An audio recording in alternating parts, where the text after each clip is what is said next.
The possibility of the Philippines acquiring the F-16 Block 7072 Viper remains alive, and that alone says a lot.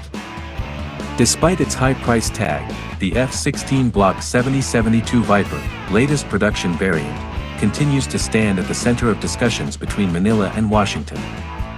Philippine Ambassador to the United States, Jose Manuel Romualdez, recently confirmed that the country has not closed its doors on acquiring 20 of these advanced fighter jets. But behind the diplomatic language lies a difficult reality: buying the Viper will not be easy. It may require what the ambassador described as quite some really imaginative and creative ways to finance the deal. So what makes this aircraft so desirable and so controversial at the same time? The fighter that refuses to go away.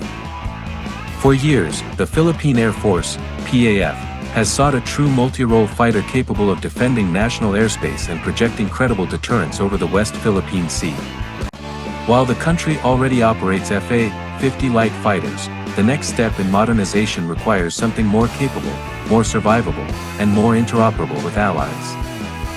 Among the options on offer are the JAS-39E/F Gripen, Swedish multi-role fighter, the Eurofighter Typhoon, European multi-role fighter, and South Korea's KF-21 Boramae, South Korean 4.5 Gen fighter. Each brings advantages in price, technology, or partnership opportunities. Yet the F-16 continues to dominate strategic conversations. Why? Because it is the most combat-proven aircraft among them.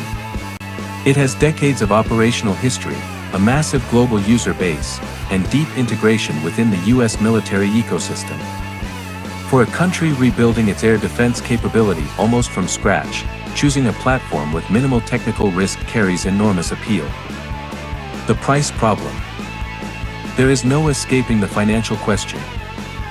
The F-16 Block 7072 is expensive, not just in terms of aircraft acquisition, but in the complete package: advanced munitions, pilot training, simulators, spare parts, ground support equipment, and long-term sustainment. Even if the Philippines can technically afford the purchase, political leaders must justify it to taxpayers. When alternative fighters are significantly cheaper, it becomes difficult to explain why Manila should pay more, unless the strategic benefits are overwhelming. This is where Ambassador Romualdez's remarks become crucial. Manila is not simply looking for soft loans or long-term payment schemes. The Philippines is reportedly hoping for U.S. assistance in the form of grants or cost-sharing arrangements, perhaps through foreign military financing or coverage of expensive components like ammunition packages and training. In other words, the only realistic pathway to acquiring the Viper may involve Washington helping bring down the overall cost. More than just an aircraft. The debate is not purely about performance specifications. It is about alliance politics. The Philippines and the United States are bound by a mutual defense treaty. In recent years, cooperation has expanded significantly through joint exercises, rotational deployments, and enhanced defense sites. Buying the F-16 would be a powerful symbol of that alliance. Interoperability is not just a buzzword. An F-16 fleet would allow the Philippine Air Force to share data links, weapons, maintenance procedures, and even parts with American forces. In times of crisis, that compatibility could prove decisive. It would also strengthen combined operations over the West Philippine Sea, where range and endurance matter enormously. The West Philippine Sea factor. One of the strongest arguments in favor of the F-16 Block 70-72 lies in its range and endurance. With conformal fuel tanks, the Viper can extend its operational radius significantly. For an archipelagic nation with vast maritime zones to patrol, that endurance is not a luxury, it is a necessity.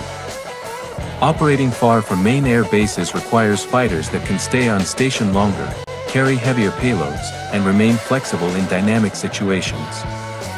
While competitors like the Gripen E offer modern systems and efficient operations, the F-16's combination of payload, combat history, and fuel capacity makes it particularly suited for sustained maritime patrol missions.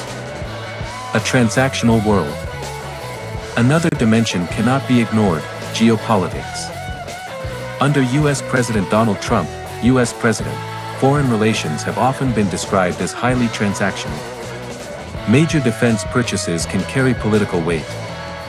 From Washington's perspective, buying American defense equipment reinforces strategic ties and supports domestic industry. From Manila's perspective, such a purchase can demonstrate commitment to the alliance. Of course, defense decisions should not be reduced to symbolism alone. But in today's global climate, strategic optics matter. If the Philippines were to bypass American fighters in favor of European or Korean platforms, it might not damage the alliance, but it could alter perceptions. The competition, strong alternatives. To fully understand the dilemma, one must examine the alternatives. The JAS-39E/F Gripen is widely praised for its lower operating costs and flexible financing arrangements. Saab has historically offered attractive government-to-government deals. The Eurofighter Typhoon provides strong air superiority capabilities and NATO interoperability, though it is also expensive. The KF-21 Boromé represents a new generation fighter with growth potential and possible industrial collaboration benefits, especially given the Philippines' expanding defense ties with South Korea. Each aircraft has merit. In pure cost-benefit terms, some may appear more attractive than the F-16. Yet none match the Viper's decades of combat experience and global logistics ecosystem. The lead time challenge. Even if Manila secures favorable financing, another problem remains: time. The F-16 production line is heavily booked. If a contract were signed soon, the first aircraft might not arrive for 3 to 4 years. Complete delivery of 20 jets could stretch beyond 2032. For a nation seeking to rapidly build credible deterrence capability, such delays are significant. Modernization is not just about buying equipment, it is about building operational readiness within strategic timelines. A separate path. An intriguing possibility has emerged. The F-16 acquisition could be structured outside the current multi-role fighter acquisition project. Instead of competing directly with other fighters under the same budget framework, the Viper could be pursued as a separate cooperative initiative with the U.S. government. This would allow the Department of National Defense to select a more affordable fighter under the MRF project while still exploring F-16 acquisition as part of a broader alliance package. Such a dual-track strategy would be complex, but not impossible. The real question: